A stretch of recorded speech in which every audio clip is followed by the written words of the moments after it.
So it's been a hot minute since I've talked about the chakra system. And if you know me, you know I like to talk chakras. Like everything I've written has something about the chakra system in it. And just hear me out, because I don't think people understand how it's everything. It's everything. So here's the thing. We are all energy, right? Everything is energy. And we have 7 energy centers within our bodies. And there's energy centers outside of us, and those don't matter, because we're talking about you. So we have these 7 energy centers within our body, and it's just the swirling energy, right? And so when the energy comes in through our crown, it kind of like does like this. Actually, it does more like this, but whatever, that doesn't matter. If our energy centers are stunted or blocked, whatever aspect of us that correlates with that energy center, I will explain that in a second, but whatever aspect of us that correlates with that energy center also gets stuck. So in order to get that energy center moving again and keeping the energy free flowing through the body, because when it's stunted, it not only affects us on an emotional level, but it will ultimately affect us if it goes unchecked on a physical level. So these energy centers, each of them, represent aspects of ourselves. So just to give you just a brief understanding, your root chakra, you're sitting on your root chakra. Your root chakra, which is represented in red, and I'm doing a real high level explanation here. If you ever want me to go deeper, I'm a child. But if you ever want me to go deeper, feel free to let me know. I'm happy to do so. I do workshops on this stuff. I talk about this stuff on the Ubuntu room and the Brooklyn Cafe show. I've written books about it. So if you want more information, please let me know. But back to the root chakra. The root chakra is represented in red, and your attributes, your traits, aspects of safety, grounding, security, those are all in the root chakra. Your sacral chakra, it's a little bit higher. It's in your no-no place, represented in orange. And that's about your creativity, your desires, your freedom of guilt, your love of pleasure, your sensitivities, your passion. Your solar plexus chakra, represented in yellow, that's in your belly, in your solar plexus. That's about your sense of empowerment, your sense of being enough, your lack of worry, your confidence, your belief that you're worthy to pursue your purpose or your life. Your heart chakra, represented in green, is represented in green, and that's your ability to love without condition or expectation, forgiveness, lack of resentment, compassion, right? The heart. Your throat chakra is represented in blue, in the throat. They're all self-explanatory, but that represents your sense of integrity, authenticity, speaking your truth, living authentically is the big one. And you have to live in your truth to live authentically. Your third eye chakra is represented in purple, indigo.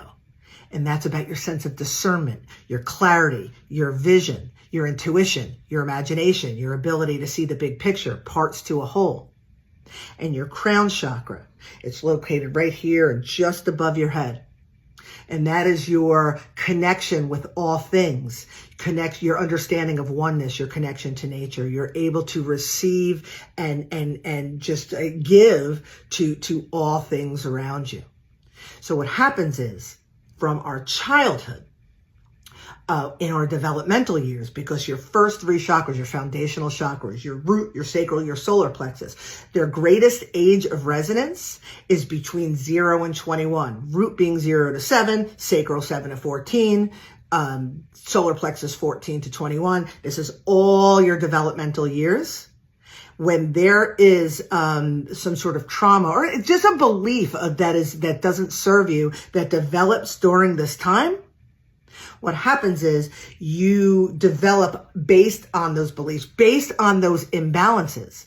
So if your root chakra is about feelings of safety, security, grounding, right? It's about the health and the foundation and the strength of your body. If you have something that went down between 0 and 7 that created an imbalance in you that wasn't reconciled, then you have beliefs that are unhealthy, perpetuating patterns of imbalance, your root chakra will become out of whack. And what happens is your sacral chakra, freedom of from guilt, passion, creativity, a zest for life, will become imbalanced as a result of being built on the foundation of insecurity, because that's your imbalance. Lack of grounding, because that's your imbalance. Unhealth in your body, because that's an imbalance.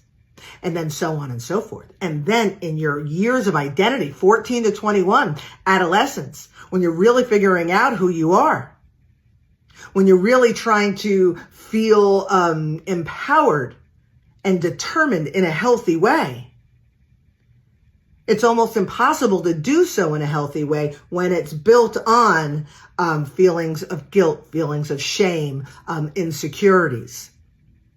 So that is why understanding our energy centers and understanding where the source of the imbalance is, because I can go even further. My heart chakra, how could I love without condition, without expectation, free of resentments?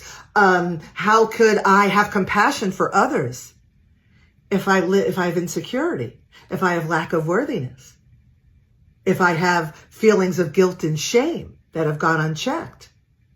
How could I, throat chakra, live authentically, speak my truth, have true integrity? Because true integrity is when you know who you are and you stand by that. If you don't know who you are, you can't stand by that. How can I live authentically, speak my truth, live in integrity, if I carry fear and shame and guilt of these imbalances of my lower chakras, of my lower energy centers? If I can't love freely and can't have compassion and carry resentment and judgment. Oh my God, I can't believe I left out judgment. It's all there. Let's go a step further. Your third eye, your sense of clarity, your sense of vision, of really being able to see the big picture. I cannot see the big picture if I become so myopic by my guilt, shame, fear. It's nothing to be shameful of. It's about understanding that clarity and eventually the extension of my spiritual gifts can only happen when this is cleared out. And this will only be cleared out when I have the willingness to look at it. Love and understanding and oneness for all things. You know, the kumbaya stuff. That stuff will come to fruition when this stuff is cleared out. So I cannot overstate the importance of understanding that when the aspects of us, like feelings of unworthiness, feelings of resentment, lack of compassion, fear to speak the truth, shame and guilt for simple pleasures, feelings of insecurity, issues with my body that come without explanation. When those things are happening, when my experience, my life experience is out of balance, it's time to look back, peel it back, reverse engineer it, figure out what chakra it correlates to, and then try to understand the source of that. There's a billion ways to skin this cat. That is one of them. So, in summation, understanding your chakra system, understanding your energy centers, understanding when they're in and out of balance, I believe is crucial to understanding the self and to bringing yourself back into balance. Because in essence, all we are, and my favorite word, somebody acknowledged that I use this word, but all we are is an amalgamation of aspects of self, and they're either in balance and out of balance. And when they all are together, it creates the whole, with a W, the whole of who we are. So you want to know who you are? Know your chakras.